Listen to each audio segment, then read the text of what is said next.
Hi everyone, welcome to PSA's Belgium. Today's video is the fourth. Is it the fourth? It's actually the fifth of our Love Tank series, and we're going to be talking about the love language of physical touch. I've titled this "The Gentle Touch That Says I Love You," and the reason why I've categorically called it that is because there are different kinds of touches, and when it comes to dealing with children, we have to be very careful with children whose love language is physical touch.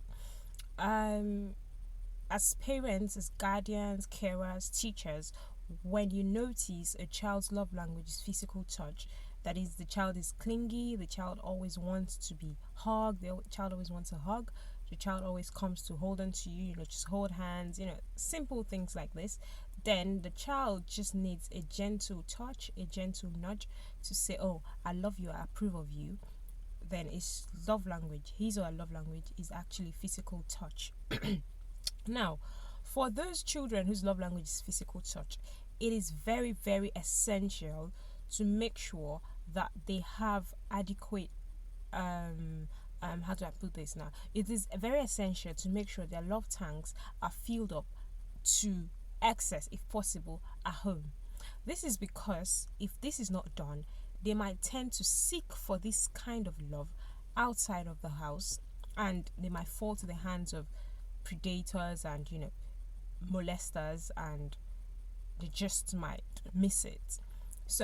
And then it is also very essential to give them a little bit of education at a very early stage of their life, the kind of touch that is acceptable and the one that is not.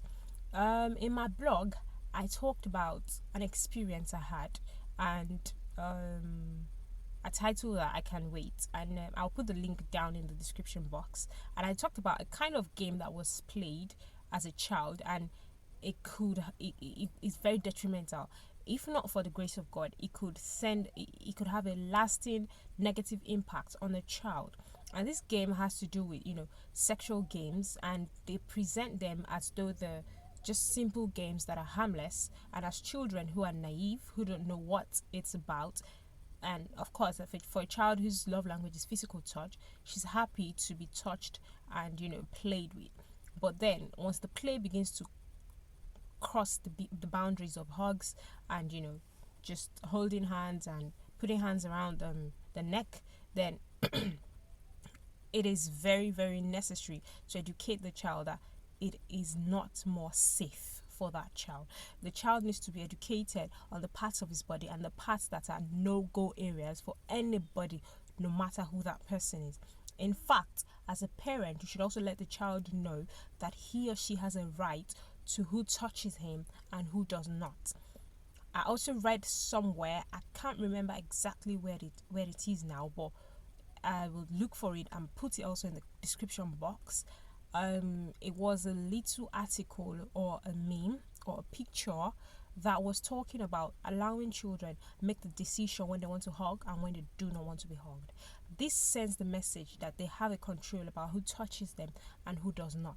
So if you insist that they always give hugs to family members, especially maybe to their grandma, their aunt, their uncle who comes around, and you say, oh, give him a hug. If he says no, I don't want to hug, then it's necessary to respect that and say, oh, okay, that's fine, you don't want to hug. No, why not wave to uncle and say bye or something? You don't know what might have gone wrong, or you don't know, the child might just not want to be touched at that moment.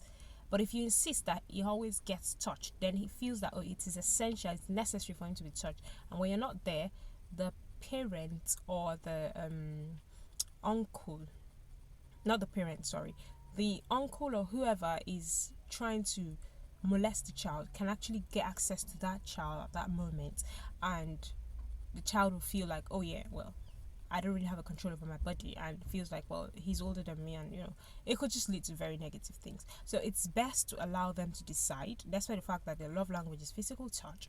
If they don't want to be touched at a point in time, then respect that. But also, it's good to devise like a little routine around hugging them. It could be early morning hugs, good morning hugs. When they get back from an outing, giving them a hug of reassurance that, oh yeah, I'm still here for you. How was your day? Hold hands, talk, walking down the road, hold hands with that child. These are the little gestures that tells the child that I accept of who you are, and I actually am happy to be as will I say associated with you. I'm happy to be known with you, sort of. That's what it really says. So yeah, basically it's this message is for every one of us, every one of us who has children. And of course, physical touch is one love language that is not only restricted to those children whose love language is physical touch. Every child needs that assurance that, from time to time, to say, I'm happy to be associated with you.